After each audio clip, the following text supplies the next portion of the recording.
Lesson 63, Basic Bible Certificate, Challenging Questions to Motivate Christians.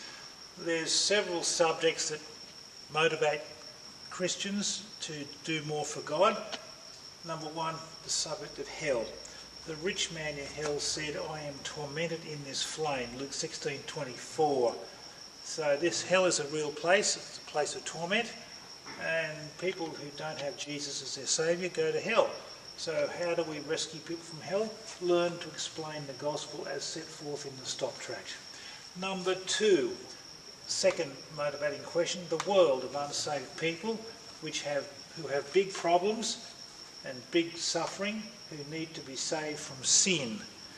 And you look at many countries with the troubles they have with the bad politicians and the corrupt people and the poverty and the suffering, and they need to be saved. And Jesus will save them and give them a better life. Mark 16:15, go ye into all the world and preach the gospel to every creature. Question 1, do you want to win the world to Christ? Yes. Question 2, what's the best way to achieve this? By soul winning, sharing the gospel, teaching the Bible, multiplying disciples. Subject number 3, question 3 that motivates Christians, are you a disciple of Jesus Christ? What kind of a disciple or disciplined follower of Christ are you? John 8:31, if you continue in my word, that means if you're a Bible-based Christian, then are you my disciples indeed? Are you willing to learn the Bible, live the Bible and teach the Bible? The fourth motivating question is the judgment seat of Christ.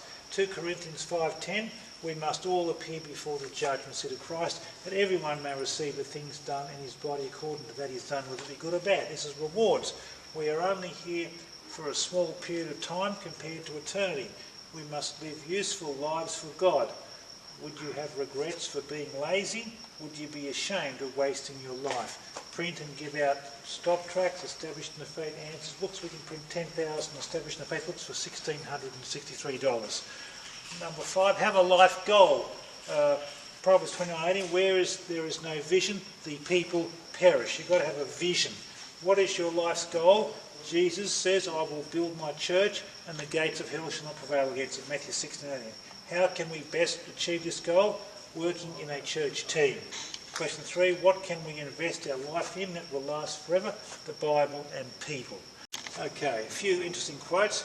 He is no fool who gives what he cannot keep to gain what he cannot lose. We give up earthly treasures to gain eternal treasures. Only one life, it will soon be past. Only what's done for Christ will last. Jesus says, I died for you, what have you done for me? William Carey says, attempt great things for God, expect great things from God. D.L. Moody said, I look on this world as a wrecked ship. God has given me a lifeboat and said, save all you can. His motto was evangelisation of the world in this generation. Now, another lesson we have now is tests of Muhammad being a liar, where we look at laws of evidence showing that Muhammad lied in the Quran. For example, number 42 in Basic Bible Certificate, number 1, Muhammad showed great lack of detailed knowledge of his statements. He said he travelled through 7 heavens but gave no details.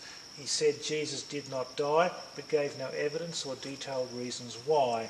We ask, what was Muhammad's mental state when he claimed these? Was he demon-possessed, as one would expect if he rolled on the ground and frothed at the mouth, as a report? Number 2, Muhammad had bias, self-interest, corruption, money motive. 20% of the booty, the gain of war, went to Muhammad. He made a big financial gain from starting wars, so it was convenient for him to say it was from Allah. The third test of him being a liar is he lied in the past. For example, he said Allah abrogates Quran verses, meaning replaces one verse with another. Allah misleads whom he will, 13 verse 27. This means that you cannot believe anything that Allah or Muhammad say, because they mislead whoever they will. But Jehovah never lies. Satanic verses that Satan put in Muhammad's mouth, showing all the Quran is from Satan. Number 4, test of him being a liar. Muhammad made many statements contrary or against nature's organisation. For example, hadith, or speaks about Christians being thrown out of the grave, but that never happens in real life. It shows Quran says people scream in the grave because they urinate on themselves. Or maybe it's in the hadith. And it speaks about Muhammad cutting the moon in half.